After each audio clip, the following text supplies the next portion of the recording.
Depois que alguém ouviu o meu último vídeo falando sobre a meritocracia e o Novo Testamento, quando eu afirmei que Deus não trabalha sob essa condição de meritocracia, mas a sua graça, a sua misericórdia, a sua generosidade é o tópico que movimenta Deus na nossa direção. Alguém pode perguntar assim, mas e as inúmeras passagens das Escrituras que falam sobre recompensa e que Deus recompensará cada um segundo a sua obra? Ou então aqueles que assistiram a entrevista do Silas Malafaia na Marília Gabriela algum tempo atrás, onde o Silas disse que Deus trabalha com a lei da recompensa. Alguém pode dizer, mas será que não está claro que Deus ele trabalha sim com base na meritocracia? Bom, é verdade que as Escrituras estão recheadas de promessas de recompensa.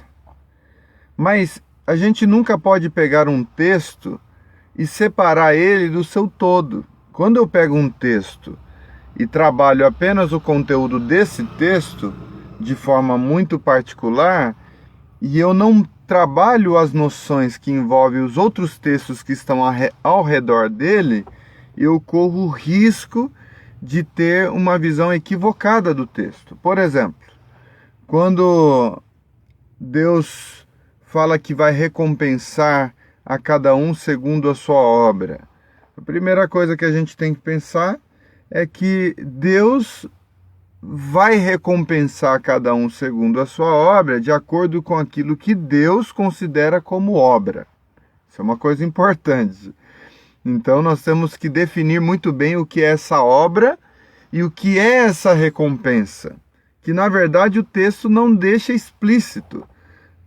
Na verdade, o conteúdo do texto está falando apenas da justiça de Deus. Está falando do quanto Deus ele não é injusto, do quanto Deus não deixará sem recompensa aqueles que se abrem para a sua vontade, para aqueles que buscam a sua vontade. A mensagem principal é essa. Ele nem deixa claro qual é essa recompensa, e ele nem deixa claro também o tipo de recompensa que é. Então nós não podemos afirmar que é uma recompensa financeira, nós não podemos afirmar que é uma recompensa de saúde, e geralmente esses textos todos estão relacionados ao tempo do porvir, no momento em que Deus restaurará todas as coisas. Nem fala de um momento aqui na terra, está falando de uma segunda realidade do ser humano. Isso é uma primeira coisa que eu gostaria de dizer. Uma outra coisa importante é que, juntamente com esses textos de recompensa, está também os textos que falam que se a gente fizer tudo o que o Pai deseja, a gente deve se considerar como servos inúteis, porque nós só fizemos o que nos foi mandado. Então veja como essa realidade de recompensa é equilibrada por uma outra realidade onde jamais eu vou me tornar arrogante, soberbo e cheio de arrogâncias em relação a uma suposta recompensa que eu terei. Porque na verdade a minha consciência está no fato de que por mais que eu faça tudo o que o Pai me pede, eu devo me considerar ainda infiel porque eu só fiz o que foi pedido.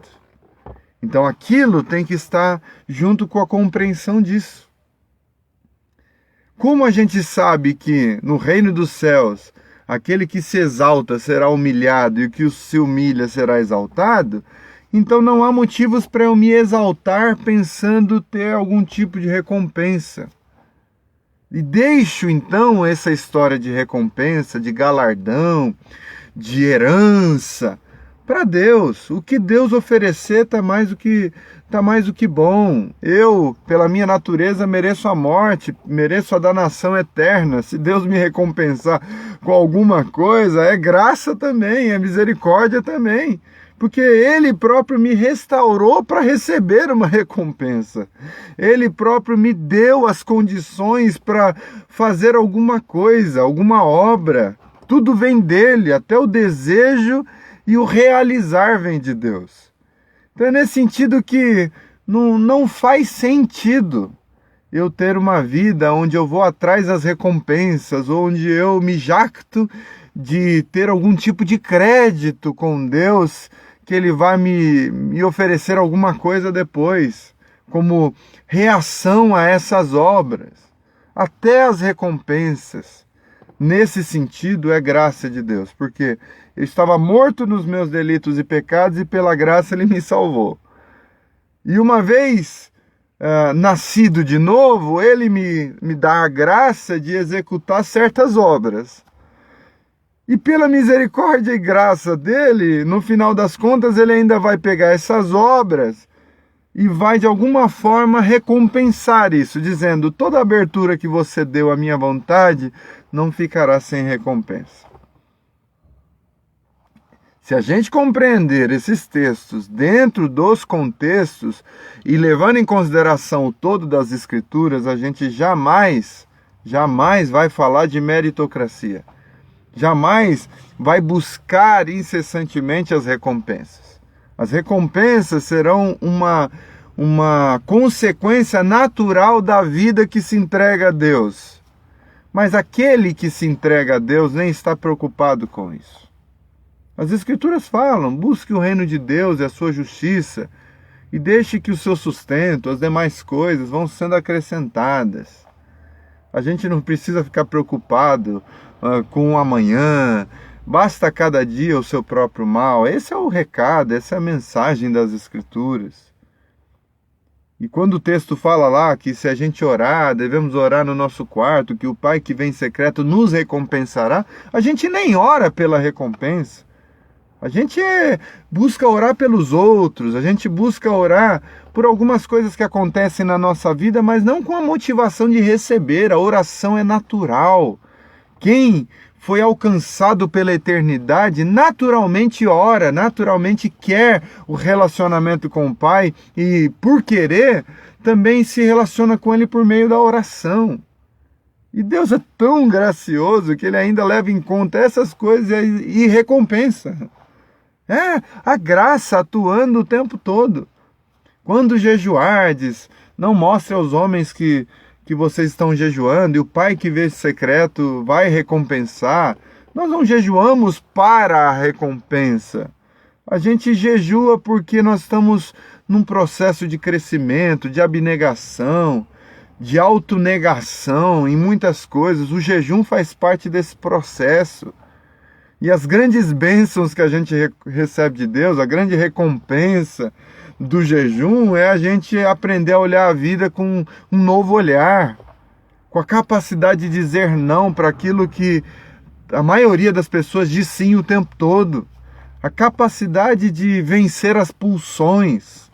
Essa é uma das maiores recompensas que Deus dá a gente quando a gente pratica o jejum. Mas a gente não jejua por causa disso, a gente jejua porque nós estamos crescendo em consciência, sabendo que nem só de pão vive o homem, mas de toda palavra que sai da boca de Deus. Quando o texto fala que a gente deve fazer boas ações aqui e ali, mas de forma que a mão direita não saiba o que a esquerda está fazendo e vice-versa, na verdade, e que o Pai que vem em secreto recompensará, nós não fazemos ao outro para receber as recompensas, até porque isso não seria amor. Amor ele faz sem interesse. Mas na verdade as consequências as recompensas são consequências naturais do processo. Por isso nós não fazemos o bem para receber a recompensa. Nós fazemos o bem porque há uma ética, há uma realidade interior vigente aqui de dentro para fora, numa ebulição de perspectiva, de consciência, que nos faz ir na direção do outro. Então qualquer recompensa que a gente receba por fazer o bem ao outro é uma consequência, não é nem a nossa busca. Na verdade é fruto desse mergulho na eternidade.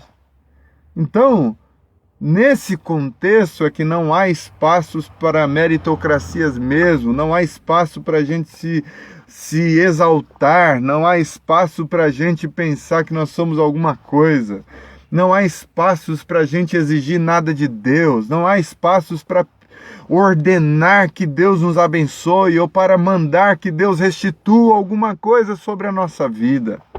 Não há meritocracia. Toda e qualquer recompensa da parte de Deus é mera expressão da misericórdia, da graça.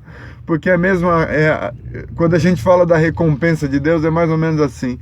Deus vai lá e nos tira da lama do pecado por sua graça e misericórdia. Daí, uma vez tirado, Deus dá a graça e a misericórdia de que a gente prove de dons espirituais e da capacidade de realizar muitas coisas.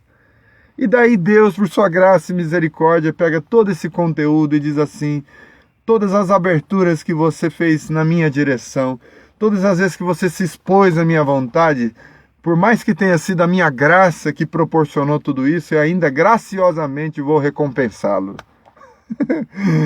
Então é maravilhoso, é a graça atuando o tempo todo, é a misericórdia de Deus atuando o tempo todo, é a bondade do Pai atuando o tempo todo.